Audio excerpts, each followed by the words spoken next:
In July 1967, Nigeria descended into one of the bloodiest civil wars in African history. A war that would kill over 1 million people. A war born from coups, massacres, fear, and a declaration of independence. This is the story of the Biafra War. How the first bullets were fired in Garkum. How Biafran troops pushed deep into the Midwest. How Asaba fell, and how Britain backed the Nigerian federal side.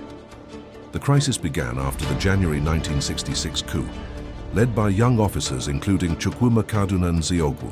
Prime Minister Abubakar Tafawa Balewa was killed. Northern leaders were assassinated. Then came the counter-coup of July 1966. Northern officers retaliated. Yakubu Gowon emerged as head of state. But in the north, thousands of Igbo civilians were massacred. Trains arrived in the east filled with corpses.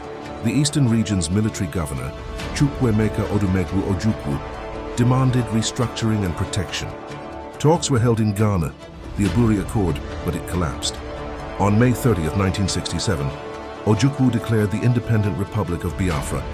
Nigeria called it rebellion. War became inevitable.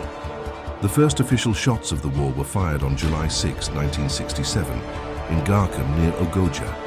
Federal troops crossed into Biafran territory in what was called police action, but it quickly turned into full-scale war. In a shocking move, Biafran troops didn't just defend, they invaded. On August 9, 1967, Biafran forces under Colonel Victor Banjo crossed the Niger Bridge into the Midwest region. They captured Benin City within days. They advanced toward Ore, dangerously close to Lagos. Asaba also fell under Biafran control during the campaign. For a moment, it seemed the federal government could collapse. Biafran's strategy was bold: stretch Nigerian forces thin, create political instability, possibly march to Lagos, and initially, it worked. Biafran troops had advantages. Many officers were highly trained, strong motivation after massacres, better internal coordination early in the war, surprise offensive into the Midwest. Meanwhile, the Nigerian army was still reorganizing after 2 coups. But this advantage would not last. The federal side reorganized quickly.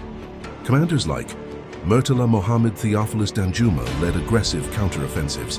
In September 1967, federal troops recaptured Benin City. Biafran forces retreated across the Niger. Then came the tragic Asaba massacre, where civilians were killed after federal forces retook the town. From that moment, momentum shifted permanently. Britain openly supported the Nigerian federal government. Why oil? British companies had major oil investments in the Niger Delta. The UK government supplied weapons, ammunition, diplomatic backing. The Soviet Union also supported Nigeria with military hardware. Biafra, on the other hand, relied on limited foreign support and improvised weapons. They created local refineries and manufactured homemade rockets, but they lacked heavy artillery and air superiority. By 1968, federal forces had surrounded Biafra.